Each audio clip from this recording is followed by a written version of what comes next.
हिंदू मोहल्ले से और हिंदू मंदिर के सामने से मुस्लिम जुलूस निकल सकता है, तो मुस्लिम मोहल्ले और मस्जिद के सामने से कोई हिंदू शोभा यात्रा क्यों नहीं निकल सकती? क्यों नहीं निकल सकती? और यहीं पे विवाद शुरू होता है। यानी आप चाहते हैं कि आपके पर्व और त्योहार तो शांतिपूर्ण तरीके से मनाए जाए। कौन नहीं कहता भाई?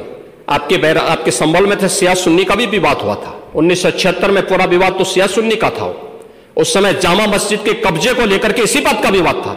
आप इस सच को धूल मत डालिए उस सच पे। और लखनऊ का शिया सुन्नी विवाद ये भारतीय जनता पार्टी की सरकार के समय ही समाप्त हुआ है।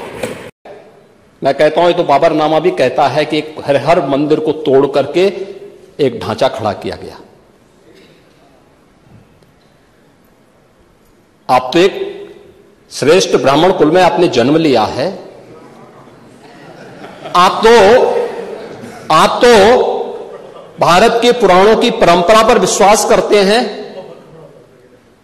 हमारा पुराण भी इस बात को कहता है कि भगवान विष्णु, श्री हरि विष्णु का 10वां अवतार संबल में ही होगा, उसी संबल में होगा।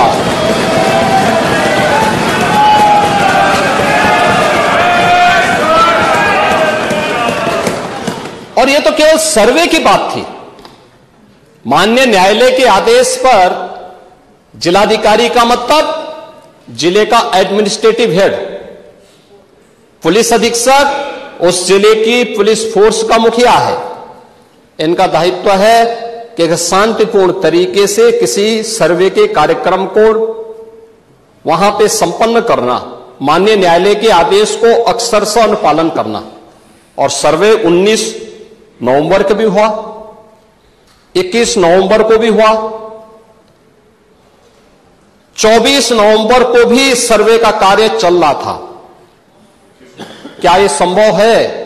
नहीं, 21 को संपन्न नहीं हुआ था। ये लगातार सर्वे का काम चल रहा था। और सर्वे के कार्य के दौरान पहले 2 दिन कोई भी शांति भंग नहीं हुई। तीसरे दिन जब 23 नवंबर को जुमे की नमाज के पहले और जुमे की नमाज के दौरान जिस प्रकार की तकरीरें दी गईं,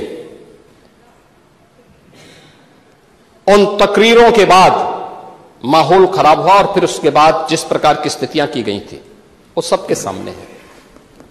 और इसलिए मैं कह रहा हूं, हमारी सरकार ने तो पहले ही कहा कि हम जुडिशियल कमीशन बनाएंगे। ये एक्ट के अंतर्गत ही कमीशन बना हुआ है। माननीय सदन में उसकी रिपोर्ट भी आएगी। दूध का दूध और पानी का पानी सबके सामने आएगा। जुड़े থাকে বাঁধন আপনার চেয়েও আপন, জুড়ে থাকে বাঁধন